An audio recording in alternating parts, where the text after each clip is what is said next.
दोस्तों, बोर्ड का एग्ज़ाम ख़त्म हो चुका है। कॉपियों की जांच की जा रही है। बहुत ही जल्द रिजल्ट भी आने वाला है।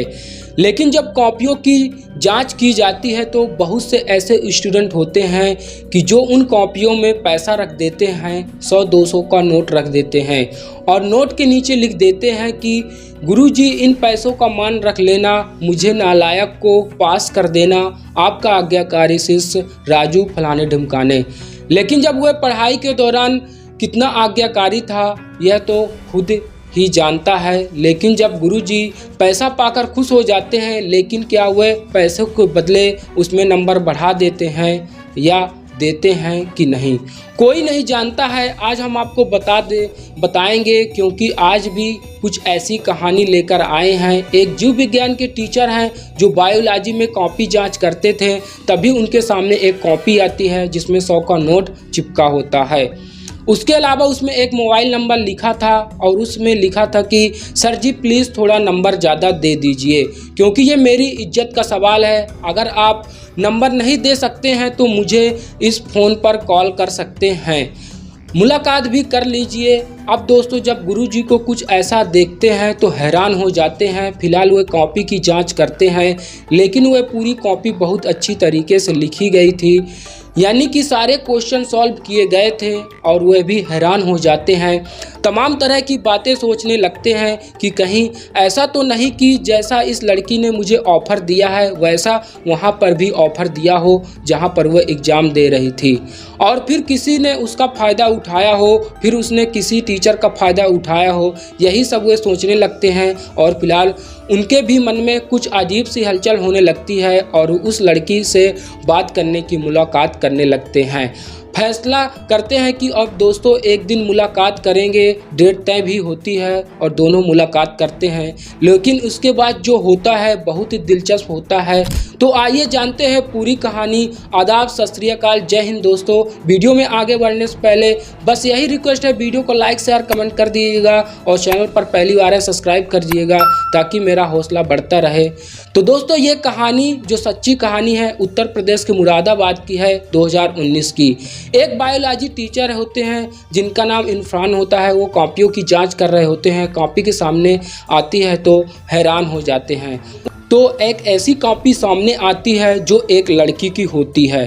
तो कॉपी उस छात्रा का नाम आबिदा होता है। अब चूंकि कॉपी का पहला पन्ना होता है तो वो जांच में से भेजने से पहले ही निकाल दिया जाता है, जिसमें रोल नंबर, नाम वगैरह होता है, ताकि किसी उसमें पहचान ना उजागर हो और जो टीचर हैं वह किसी स्टूडेंट के साथ जाति के नाम पर पक्षपात ना कर सके।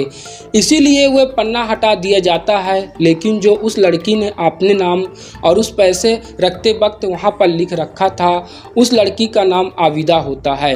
उस लड़की ने 100 का नोट चिपका रखा था और लिख रखा था, सर प्लीज़ मुझे नंबर थोड़ा सा अच्छे से दे दीजिए और इस नंबर पर हो सके तो कॉल कर लीजिए, मैं आपसे मुलाकात करने के लिए तैयार हूँ। अब टीचर जो इरफान सर होते हैं वो पूरी तरीके से, बहुत अच्छे तरीके से कॉपी की जांच करते हैं। जब कॉपी की जांच करने के बाद भी वह हैरान हो जाते हैं, क्योंकि उस लड़की ने बहुत अच्छे तरीके से पेपर सॉल्व किया था। वह सोचते हैं कि आखिर क्या बात है। उसके मन में तमाम तरह की आशंकाएं उत्पन्न होने लगती हैं।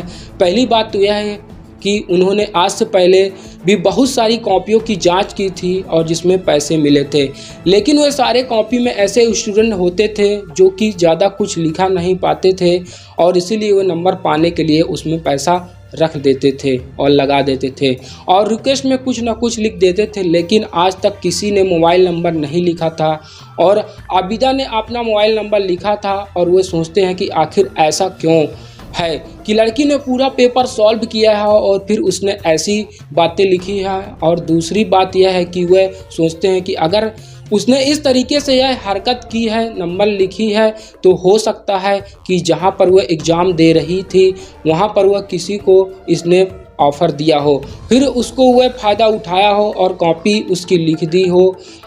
यह सब सोचकर बहुत सारे अच्छे तरीके से जांच करते हैं, लेकिन बहुत ही बढ़िया उसने लिखा था। और इसके बाद जो उस पर वो कॉल करने का फैसला करते हैं, शाम को जब वह अपने क्वार्टर पर आते हैं उस नंबर पर कॉल करते हैं।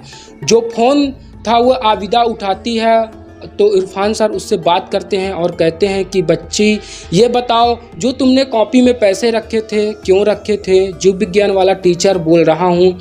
अब आबिदा जो है वो घबरा जाती है, डर जाती है और कहती है सर प्लीज़ मुझे माफ़ कर दीजिए, मुझसे गलती हो गई है और इसके लिए मेरा नंबर मत कम कीजिए। वो कहती है कि नहीं, तुम्हें फेल तो होना ही पड़ेगा, क्योंकि तुमने जो अपनी कॉपी में किसी से लिखवा रखी है। वह कहती है नहीं सर, मैंने नहीं लिखवा रखी है, मेरा यकीन कीजिए, मैंने लिखा था, अपनी मर्ज़ी से सब कुछ किया है। तो मैंने तो वह कहती है कि चलो ठीक है, तुमने कॉपी खुद लिखी है होगी, लेकिन किसी ने तुम्हारा नकल कराया है, किसी ने पूरा पेपर तुम्हारा सॉल्व किया है। वह कहती है नहीं सर, मैंने ही किया है, अपनी मर्ज़ी से किया है, आप मेरा यकीन क्यों नहीं करते? वह कहते हैं ठीक है, अब 1 घंटे बाद से बात करते हैं। और उसके बाद क्योंकि वह बायोलॉजी के टीचर थे, साथ ही में वह केमिस्ट्री भी पढ़ाते थे, तो इसके सब्जेक्ट से रिलेटिव जो पेपर में क्वेश्चन आए थे केमिस्ट्री में भी और उसमें भी, तो उससे वह सारा कुछ पूछते हैं, तो वह सब कुछ फटाफट बता देती है पूरा आंसर। वो समझ जाते हैं कि ये लड़की जो है तेज है, और फिर जो वह कहते हैं इसका मतलब तूने हर कॉपियों में इस तरीके से रखा होगा और ऐसा ही सबसे बोली होगी, मुझसे मुलाकात कर लेना। वो कहती है नहीं सर, मैंने साइंस की कॉपी में ही लिखा है और उसमें भी जो पैसे रखे हैं, लेकिन मैंने जो, आप यकीन मानिए, मैंने सब कुछ नंबर के लिए किया है, ये सारी चीज़ें की हैं। वह कहते हैं कि आखिर क्या मजबूरी है, तुमने ऐसा क्यों किया? वह कहती है कि सर मैं क्या बताऊं, और मेरे इज्जत का सवाल है, आप ऐसी परेशानी में हैं, आपसे बताने में शर्म आती है। फिर वह कहती है चलो ठीक है। अब वह पूछती है कि सर मेरा कितना नंबर आया है बायोलॉजी में? वह कहते हैं कि नंबर में नहीं बता सकता, लेकिन तुमने जो बहुत अच्छा नंबर पाया है बस इतना कह सकता हूँ, रिजल्ट आएगा तो खुद ही देख लेना। और इसके बाद वह लड़की एड्रेस पूछती हैं और फिर जो कहती है ठीक है, जिस दिन तुम्हारा रिजल्ट आता है उसके अगले दिन मैं तुमसे मुलाकात करूँगा। अब दोस्तों उसके बाद जो है 15 से 20 दिन यूं ही बीत जाते हैं और इसके बाद रिजल्ट आता है।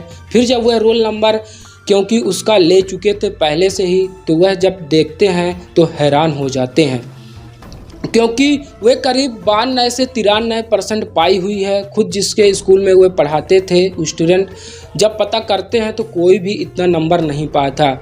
यानी कि इरफान सर के स्कूल में कोई भी ऐसा बच्चा नहीं था जो आबिदा से ज़्यादा नंबर पाया था। हालांकि आबिदा किसी और की स्कूल की थी। वह जो अब हैरान हो जाते हैं, वाकई में लड़की जो है एकदम जीनियस है, पढ़ने में तेज है, आखिर और उसने ऐसा क्यों लिखा था।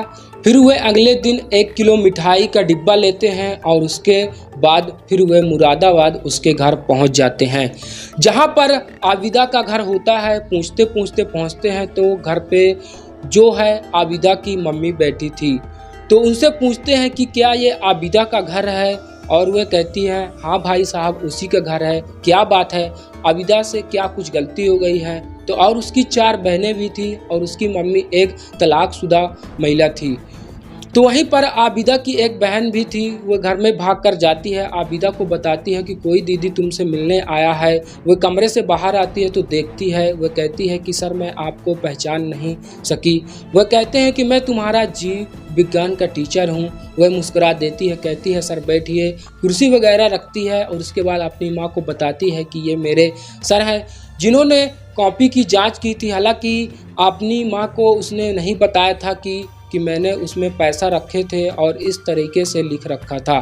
फिलहाल वह वहाँ पर बैठ जाते हैं और उसके बाद उसका मुंह मीठा कराते हैं, आबिदा की माँ का मुंह मीठा कराते हैं और उसकी जो 2 बहनें और होती हैं उनको मिठाई देते हैं। आबिदा सबसे बड़ी थी, बाकी जो बहनें उनमें से 2 1 साल की छोटी थी और ऐसे तरीके से उसकी 4 बहनें थी। अब आबिदा को बधाई देते हैं और कहते हैं बहुत अच्छा तुमने नंबर पाया है और ऐसे ही मेहनत करते रहो। बहुत सारे स्कूलों में मिलाकर कोई इस तरीके से नंबर नहीं पाया है, कोई स्टूडेंट तुमसे ज़्यादा नंबर नहीं पाया है।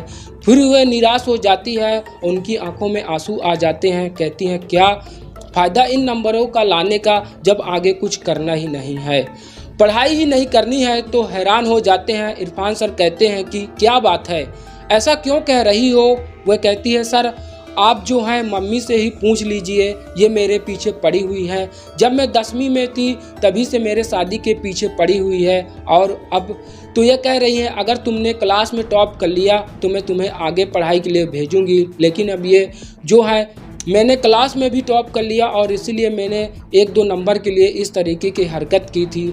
आप लोगों से रिक्वेस्ट थी कि हालांकि जो दूसरे नंबर पर था उससे मैं बहुत ज़्यादा नंबर पाई हूँ, लेकिन फिर भी मम्मी नहीं मान रही है। कह रही है कि नहीं, तुम्हारी शादी कर ही दूंगी और करके ही रहूँगी। इरफान सर जो वो आबिदा की माँ से कहते हैं, बोलते हैं हाँ ऐसा आप कह रही हो तो आपकी बेटी पढ़ने में इतनी तेज़ है, कुछ ये करके दिखा सकती है। और वैसे भी हमारे समुदाय में ऐसा बहुत कम होता है कि लड़कियां जो हैं उन्हें पढ़ने का मौका मिले। ये सोचती है बेचारी इतनी पढ़ने में तेज़ है, मैं आपको क्या बताऊं, आप कुछ समझिए और इसको जो है आगे पढ़ाई के लिए आप कहीं भेजिए। ये डॉक्टर बन सकती है तो आप इसको बनाइए। कहती हैं भाई साहब मैं एक तलाकशुदा महिला हूँ, मेरी 4 बेटियाँ हैं, मेरे में इतनी हिम्मत नहीं है कि मैं बेटियों को बाहर भेजूं। जो जून जमाना है इतना ख़राब है, इतना रिस्की मैं नहीं ले सकती। मैं किसी तरीके से एक लड़के को ढूंढ के रखी हूँ और इसकी शादी की बात करके रखी हूँ, एकदम से तैयार है शादी करने के लिए। वह मना कर दी तो मैं कहाँ जाऊँगी ढूंढने। और इरफान सर कहते हैं अभी इतनी जल्दबाजी मत कीजिए, आप जो हैं 7-8 साल का मौका दीजिए और इसके बाद खुद ही पढ़ने के बाद यह कुछ ना कुछ कर लेगी और आपकी सारी बेटियों की शादी भी खुद करा सकती है, आपने भी करा सकती है, मुझे पक्का यकीन है। इसीलिए मैं आपसे रिक्वेस्ट कर रहा हूं कि आप आबिदा को पढ़ने के लिए कहीं भेजें। अब उसकी मां मानती नहीं है, वह कहती है मैं किसके सहारे भेजूं। इरफान सर कहते हैं अगर ऐसी बात है तो मैं कम से कम मेरे ऊपर विश्वास कीजिए, मैं जो हूं खुद मदद कर दूंगा और जिससे मैं आपके आगे पढ़ाई। जो आबिदा की मां होती है वो कहती है ठीक है भाई साहब, अगर कोई और होता तो मैं विश्वास नहीं करती, लेकिन आप मेरे धर्म के समुदाय के हैं तो मैं आप पर भरोसा कर लेती हूँ और जाति के हैं तो इसीलिए मैं जो है आप पर ही यकीन करती हूँ। आप इसको ले जाइए, इसको जो इसके हित में है वही कराइए। तो फिर क्या था, उसको लेकर आ जाते हैं वह आपने मुरादाबाद और उसके बाद उसको दिल्ली भेज देते हैं, जहां पर वह उसके नीट की तैयारी करवाते हैं। और वह पढ़ाई में इस हद तक तेज़ थी कि पहले ही साल में उसका नीट का पेपर क्लियर हो जाता है और उसके बाद खुशी का आलम छा जाता है। वह जो है उसकी माँ भी खुश हो जाती है और लाख लाख बधाइयाँ इरफान सर को देती है, हाथ जोड़ती है, कहती है कि भैया आपने जो हमारे ऊपर हाथ रखा है उसका एहसान हम ज़िंदगी भर नहीं भूल पाएंगे। और उसके बाद फ़िलहाल जो MBBS में एडमिशन ले लेती है और फिर वह आराम से जो अपना कोर्स करने लगती है। इरफान सर उसे टाइम पर उससे मिलने जाते हैं और उसको जो ज़रूरत होती है खर्चा पानी देते रहते हैं। दिल्ली का एक कॉलेज में एडमिशन भी मिल जाता है। अब दोस्तों सब कुछ ठीक ठाक चल रहा था। आबिदा की MBBS में पढ़ाई करते हुए 2 साल बीत चुके थे, तभी उसके जीवन में एक शख्स की एंट्री होती है जिससे उसकी दुनिया बदल जाती है और उस शख्स का नाम होता है जावेद। जावेद जो था इरफान सर का लड़का था जो IIT बम्बे में इंजीनियर की पढ़ाई कर रहा था। एक बार जो छुट्टियों पर घर आया हुआ था तो इरफान सर घर पर थे और वह अपने डिपार्टमेंट में उसका प्रमोशन हो चुका था, लेक्चर बना दिए जाते हैं, काफ़ी व्यस्त हो जाते हैं। तो वह जावेद से कहते हैं बेटा ऐसा है कि आबिदा को तुम जाओ राशन देकर आ जाओ, कुछ पैसे देकर आ जाओ। हालांकि जो जावेद है अब वह आबिदा के बारे में जानता था लेकिन कभी मुलाकात नहीं हुई थी। हर कोई जानता था कि उसकी माँ भी जानती थी कि यानी इरफान सर की पत्नी भी जानती थी कि कोई सपोर्ट कर रहा था, क्योंकि इरफान सर अच्छे आदमी थे, ऐसे स्टूडेंट की मदद हमेशा करते रहते थे जो जावेद को भेजते हैं। और जावेद जैसे ही कुछ राशन पानी लेकर दिल्ली पहुंचता है, वहां पर जब पहली बार वह आबिदा को देखता है तो दोस्तों उसका आबिदा के चेहरे पर नूर जो था जावेद का मजबूत हो जाता है और पहली नज़र में वह फिदा हो जाता है, आबिदा के दिल में बस जाता है। उसके बाद पूछती है कि आप कौन हैं, आप किस काम से आए हैं। इरफान सर का मैं बेटा हूं। हैरान हो जाती है, वह कहती है कभी सर ने आपके बारे में बताया नहीं। वह कहती है कि नहीं बताया होगा, लेकिन मैं उन्हीं का बेटा हूँ और आपके लिए राशन वगैरह लाया हूँ। वह कहती है हाँ ठीक है, सर ने बताया था कि कोई राशन लेकर आ रहा है, लेकिन फिर भी उन्होंने नहीं बताया था कि वह मेरे बेटे ही आ रहे हैं। आइए आप अंदर आइए, आपको बैठाती है और पानी वगैरह देती है, चाय वगैरह बनाती है और फिर उसके बाद बहुत सारी बातें करती है। और आप क्या कर रहे हैं, वो बोलती है मैं आईआईटी बॉम्बे में अपना इंजीनियर का काम कर रहा हूं। और फिर जो वह बहुत देर तक दोनों आपस में एक दूसरे से बातें करते हैं और फिर इसके बाद वह एक दूसरे का नंबर शेयर कर लेते हैं। और फिर जब वह बॉम्बे कॉलेज चला जाता है तो अपने ही कॉलेज में फिर दोनों बातें करने लगते हैं। और लेकिन जो जावेद था वह अपनी तरफ से कुछ ज़्यादा ही बातें करता था, क्योंकि वह दीवाना बन चुका था आबिदा का। लेकिन आबिदा सोचती समझती थी कि वह इनके दिल में क्या चल रहा है, लेकिन वह सोचती है कि सर क्या सोचेंगे, एहसान फरमेश में मैं भी हूँ, और अगर मैं कुछ ऐसा वैसा सोचूंगी तो वैसे मैं अगर करने लगूंगी, जावेद की तरह बातें करने लगूंगी तो फिर थोड़ी सी गलत हो जाऊंगी। इरफान सर के लिए वह क्या सोचेंगे मेरे बारे में। लेकिन दोस्तों धीरे धीरे दोनों एक दूसरे के दिल में बैठते हैं।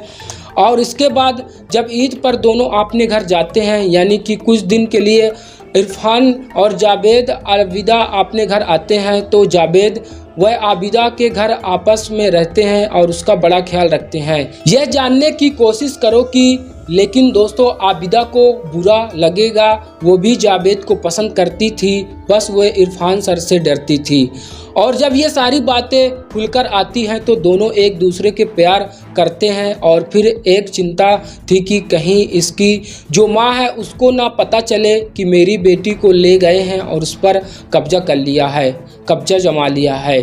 फिलहाल जब सारे लोग आपस में बात करते हैं फिर खुल के आती है। जावेद जो है वह जितना आबिदा को पसंद करता था उतना ही आबिदा भी जावेद को पसंद करने लगती है। और फिर एक दिन जब दोनों की पढ़ाई पूरी होती है, आबिदा एक महिला डॉक्टर बनती है और जावेद जो एक इंजीनियर बनता है, उसके बाद फिर इन दोनों की शादी होती है। जो वह आबिदा की बहन थी वो भी आगे पढ़ती है, लिखती है। अच्छे घरों में दो बहनों की शादी होती है।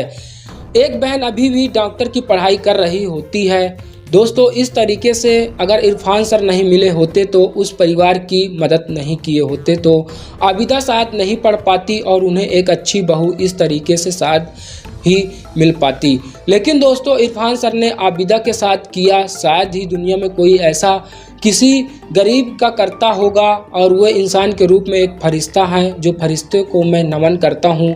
दोस्तों ये कहानी से आपको कैसे लगी कमेंट बॉक्स में ज़रूर बताइएगा। इस कहानी या घटना को सुनाना किसी को ठोस पहुँचाना नहीं, किसी को दिल में चोट पहुँचाना नहीं, बस इस कहानी से अवगत कराना है और लोगों के दिलों तक ये कहानी पहुँचाना है। तो ज़रूर दोस्तों वीडियो को लाइक शेयर कमेंट करिएगा और नेक्स्ट वीडियो पर मिलते हैं।